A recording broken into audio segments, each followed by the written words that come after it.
Johannesburg, South Africa, 2018.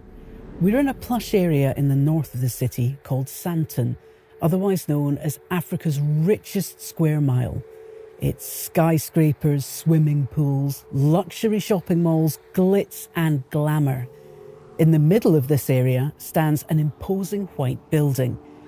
This is the Hilton Hotel, and at the start of the summer of 2018, this is where the launch event of a new company is being held. The company's name is 21st Century Media, and it's off to a roaring start. It's an extravagant, highly exclusive event, and anyone who's anyone is here in this room. Activists, philanthropists, news anchors, actors, members of Johannesburg's highest society are lounging around circular tables under the gentle glow of candles. There's champagne, flowers and speeches.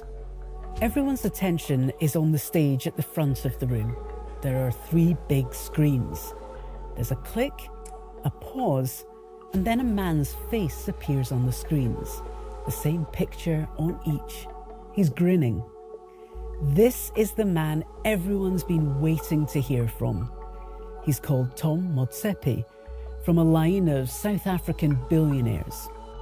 He's the esteemed chairman of 21st Century Media, and he's calling in from New York to join the celebrations.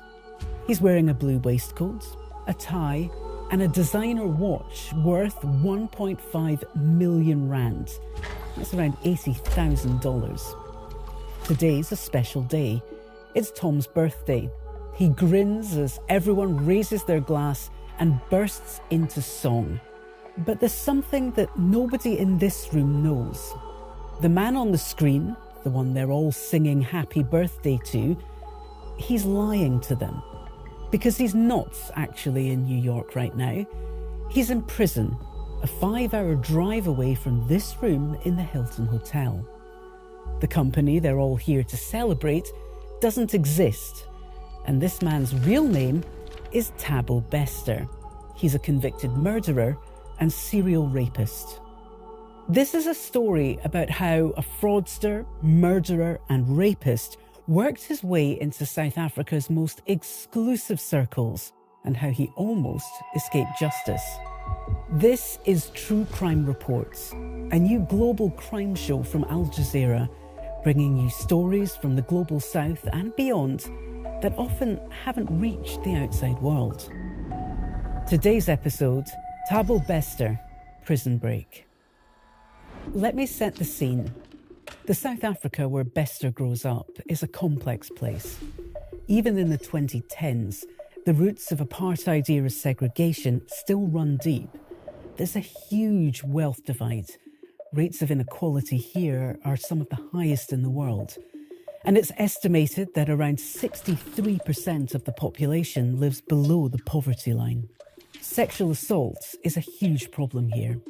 Human rights organisations estimate that over 40% of South African women will be raped at some point in their lives.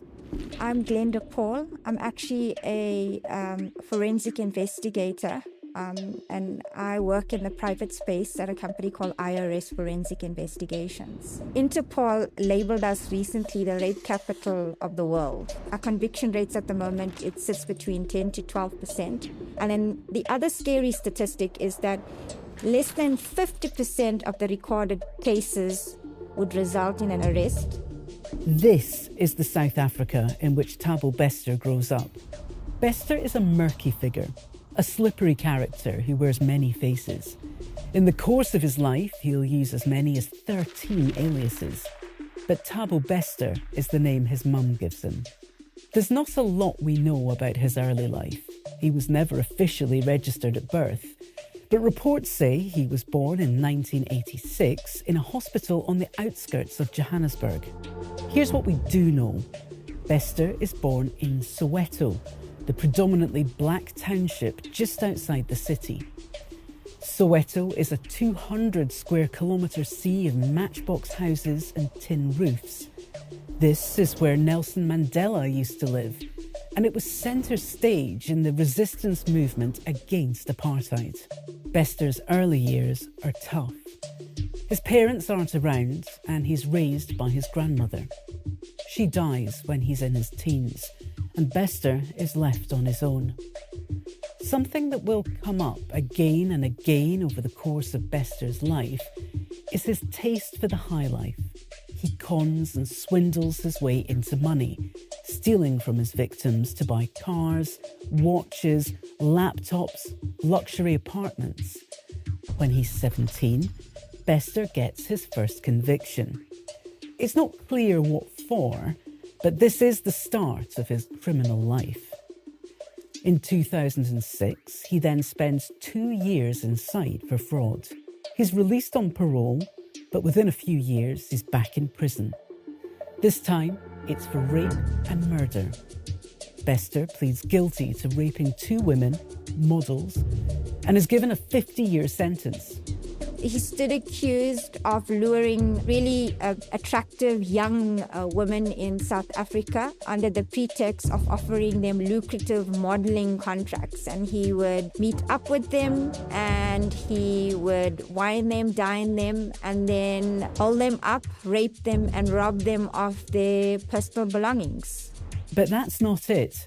On top of the 2 models, Bester pleads guilty to raping and murdering a 3rd woman, an ex-girlfriend of his. She's called Rumfundo Tiulu, and Bester had told her he worked in TV and could get her a job. He stabbed her to death in her sleep. He's sentenced to life. So Bester is serving 50 years on top of a life sentence for raping 3 women and murdering 1 of them. Bester's name is all over the news in South Africa. The media has given him a new name, the Facebook Rapist. Bester is sent to a maximum security prison roughly 5 hours drive southwest of Johannesburg. It's called Manawong Correctional Centre. Now, Manawong is enormous. When Bester arrives in 2012, it's the 2nd largest private prison in the whole world. Incidents here are commonplace. Assaults on officers, attempted suicides, hunger strikes. Abuse towards inmates is well documented. Gang warfare is rife. Now, Manawong is a private prison. This is important. Private prisons were introduced here in 1990 to help with overcrowding, and Manawong is run by the UK company G4S. South Africa's prisons are chronically overcrowded and corruption runs deep. We've had prison wardens outed on social media platforms. They're not supposed to have cell phones. They're not supposed to have access to really electronic equipment. And a lot of our inmates appear to have TikTok and Instagram accounts. They've posted on social media their antics within the prisons, like TikTok dances with prison wardens. That's the level of the corruption within the prison system in South Africa. Now, at this point, Bester's just 26 years old, and he's got a lifetime behind bars stretching ahead of him. You'd think this would be the end of his criminal career, but it's not. After 5 years in Manawong, guards notice Bester has started having a regular visitor. She's a young woman, glamorous. Her name is Dr. Nandipa Magadumana, and she's a celebrity doctor from Johannesburg's plush suburb of Sandton.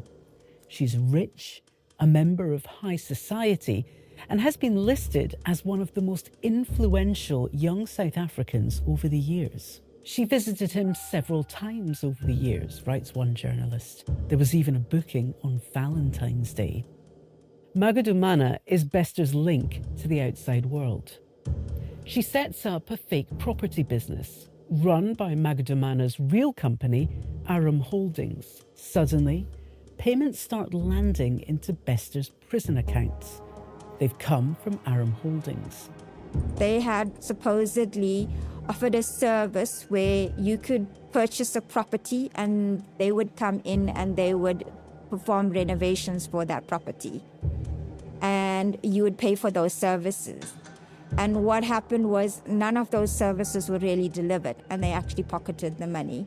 At the time, though, nobody in the prison seems to know or care that Bester is running a business from behind bars.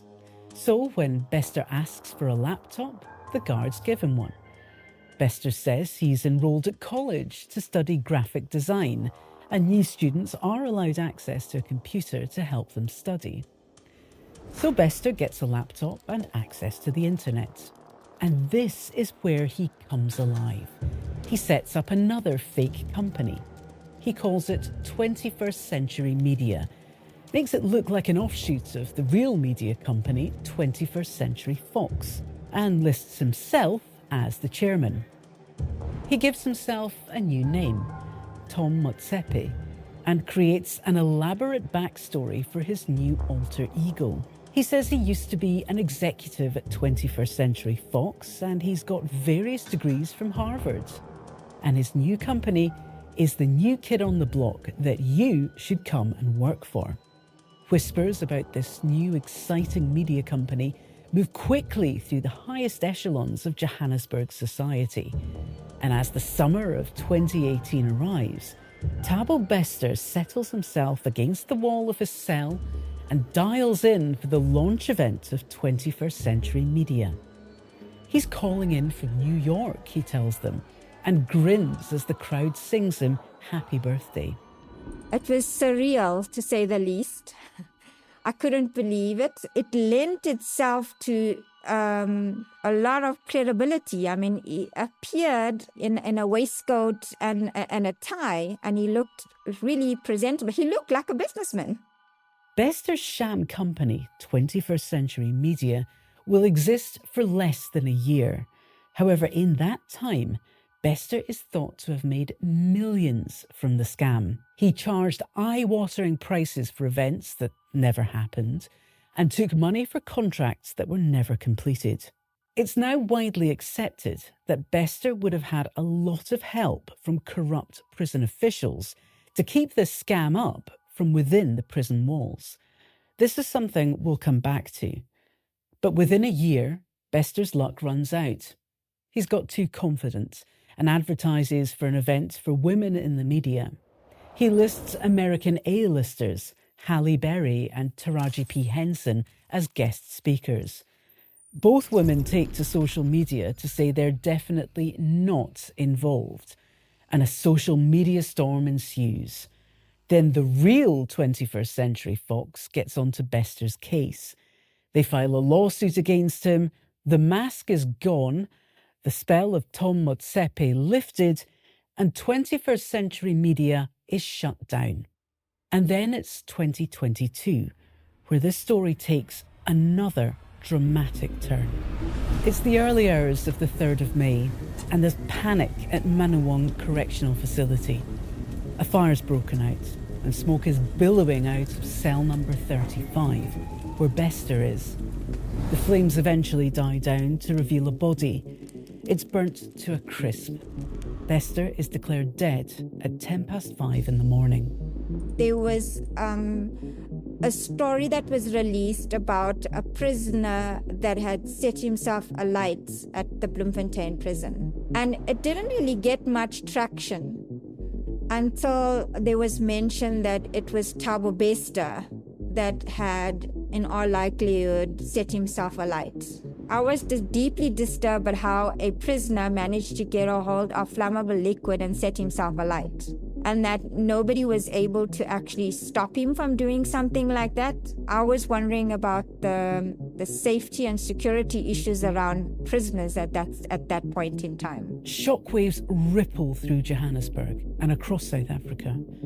But in the weeks and months that follow, those waiting for more details about what happened are disappointed. The authorities stay eerily quiet.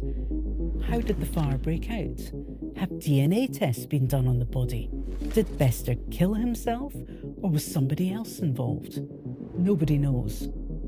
As 2022 becomes 2023, it's becoming less and less clear why the police are taking so long to investigate.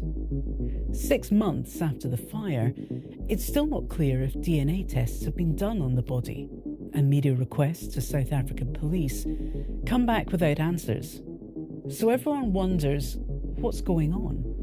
Meanwhile, in a small newsroom on the other side of the country, a group of investigative journalists is watching the Bester case closely. We're in Cape Town. This is where Ground Up has their offices. They've had their eye on the prison ever since the fire made headline news. And these are the questions that are bugging them. How can it be that one of the country's most dangerous serial rapists has died whilst in the care of a maximum security prison? Where were the guards?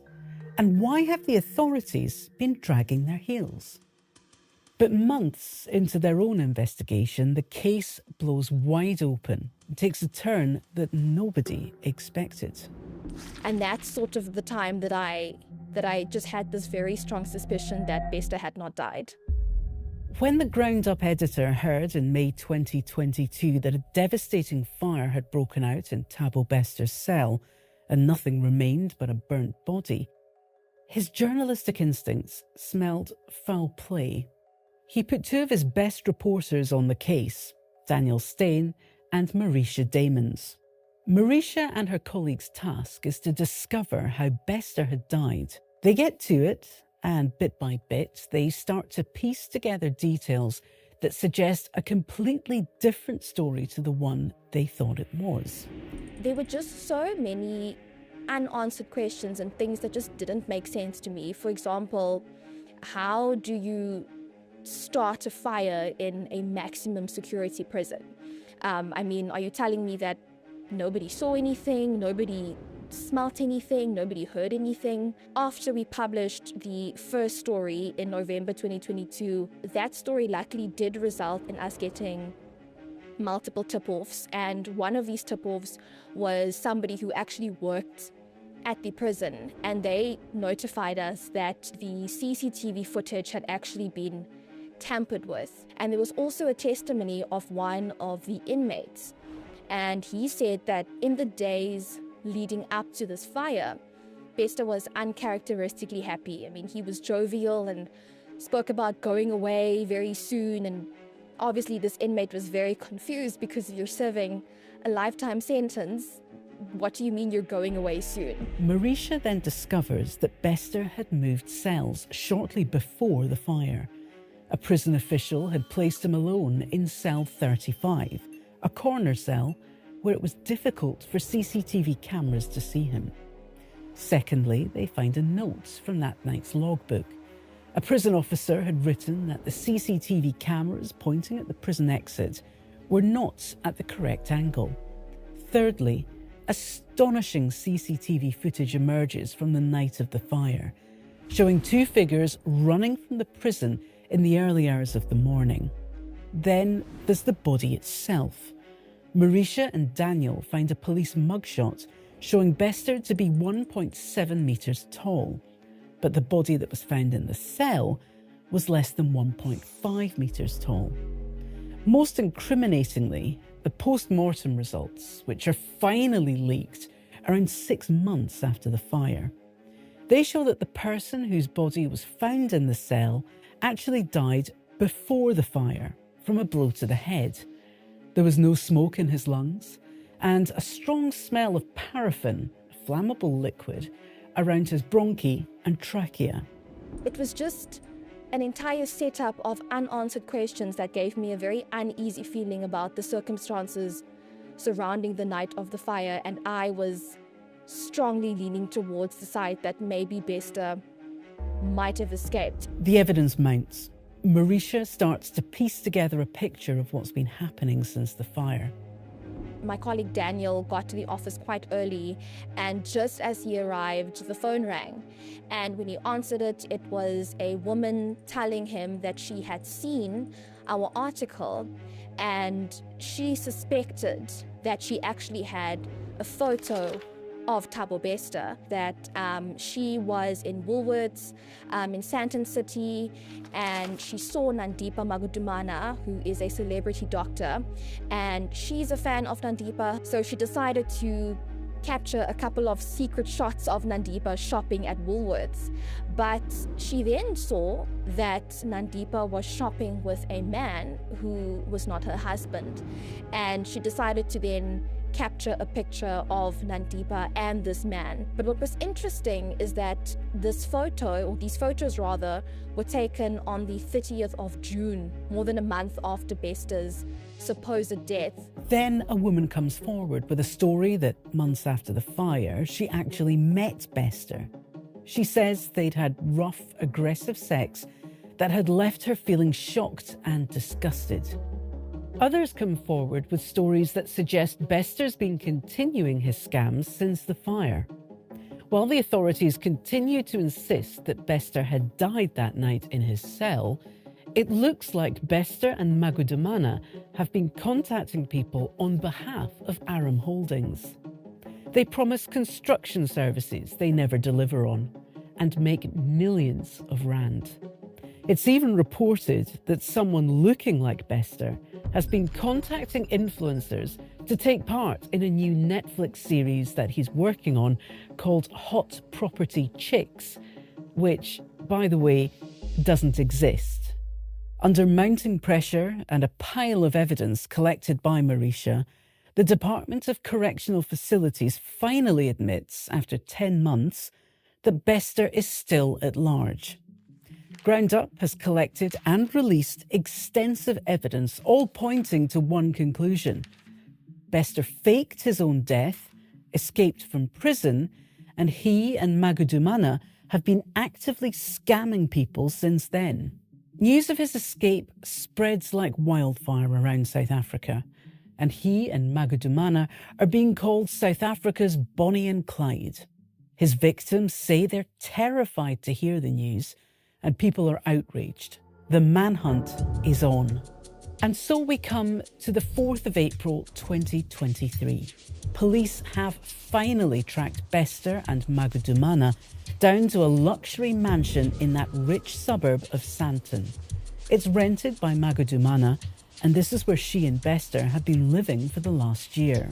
Police sweep through the mansion. They go from room to room, but the two are gone. They fled 2 weeks earlier.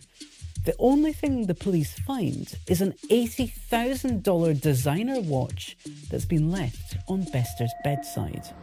It's 3 days later, and we're 4,000 kilometres north of Johannesburg, in Tanzania.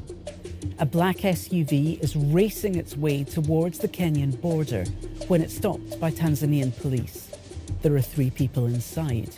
It's them, Bester, Magudumana, and their driver, a Mozambique national. They're deported back to South Africa to await trial.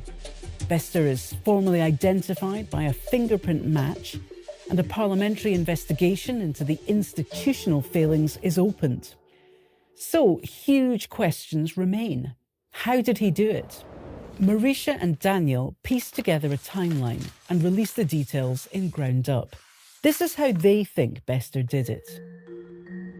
Towards the end of April, Nandipa had allegedly claimed another body at the National Hospital in Bloemfontein. She said that the body was that of her friend's brother. With the help of her father, Marisha writes, she gets the body to Manawang prison, where Bester is. They apparently sneak the corpse in via a wooden TV stand, which isn't searched. Meanwhile, Bester has requested to be moved to a corner cell, where CCTV is more limited. His request is approved. Cell 35 is a very interesting spot for Bester to have been placed in because it's located next to an emergency exit and it's sort of obstructed from the CCTV cameras within that prison cell. This is where the CCTV technician comes in, a man called Lipolo. Ground Up reports that he tampers with the CCTV system so the corpse can be snuck in to Bester's cell. He's said to be helped by a prison official who's been paid off. Now, logs say that on the night of the fire, there's a CCTV blackout in the building where Bester's being held. So the camera pointing at Bester's cell goes dark. And at some point in time, In the early hours of the 3rd of May, the body was then moved from the wheelie bin into cell 35. It was dosed with fire, and Bester at some stage had a change of clothes. Just after 3 a.m, smoke is reported coming from cell 35. The prison official who's alleged to have been paid off, a man called Matsuara, ignores that report, Roundup will later say. Around the same time, external CCTV shows 2 people running towards the prison exit. Bester is alleged to have escaped, dressed as a prison warden. All in all, Bester is alleged to have had 9 accomplices, amongst them his girlfriend, Nandipa Magadumana, her father, the CCTV technician, and the prison warden. They face 16 charges between them, including fraud, corruption, assisting an inmate's escape, and the violation of dead bodies. But one question remains. If it wasn't Bester whose body was found in cell number 35, who was it? Police eventually identify the body as a 31-year-old South African man called Katlego Bareng, who had 2 children. He'd gone missing in April 2022, a month before the fire. So where are we now? Well, the trial is ongoing. It was delayed multiple times because of difficulties with Bester's legal team, and we're yet to know the outcome. It's currently set for February 2025. THABO Bester's legal team didn't get back to us for comment. Elsewhere, he denies the allegations against him, saying he doesn't believe it was an escape. We also reached out to all of Bester's alleged co-conspirators for comment, including Magadumana's father. None of them provided a response, but the legal teams of Magadumana and her father emphasised that they are innocent until proven guilty. All of Bester's alleged co-conspirators deny the allegations against them.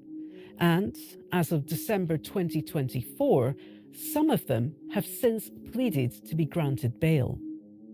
Elsewhere, reports say that Magadumana's defence is that she herself was a victim of Bester's, who was coerced into it. What does the THABO Bester case tell us about corruption and bribery at the highest levels in South Africa's prisons? What does it reveal about how private prisons function and where they fail? At the time of Bester's escape, Manawang Prison was run by UK-owned security company G4S, and their role in all of this was drastically called into question. We've reached out to G4S for comment. They say they regret the actions of a small number of former employees involved in the incident. Elsewhere, in response to the stories about the violence that occurs in the prison, G4S South Africa has maintained that the prison is well run and subject to, quote, daily, monthly and annual oversight by the Department of Correctional Services.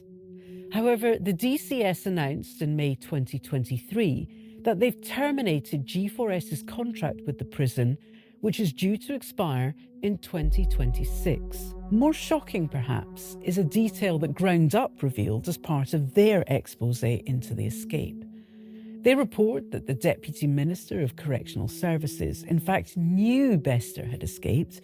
A source from within the prison had told him a few weeks after the fire and had reminded him again a few months later. But still, they held out for nearly a year before admitting he'd escaped. We approached the Department for Correctional Services for comment, but they didn't reply. We also approached the South African Police Service to ask why the investigation took so long to get going. They didn't reply. Given just how elaborate this escape was, it's clear that Bester was not operating in isolation and that he definitely had some extensive help from prison staff. They definitely failed in their responsibilities, I think, firstly to prevent this fire from happening, and secondly, that this matter took so long to reach any sort of finality. Towards the end of 2023, Marisha Damons and Daniel Steyn receive a prestigious award for the role they played in exposing the truth about THABO BESTER. But while we wait to hear the outcome of the trial, will anything change within the flawed prison system that allowed this to happen? This was True Crime Reports, a global crime series from Al Jazeera. In our next episode, we're in Canada, where in 2022, an outspoken Sikh separatist was mysteriously shot dead, a story which reaches right into the heart of the American and Indian governments. Thank you for joining. We'll see you next week.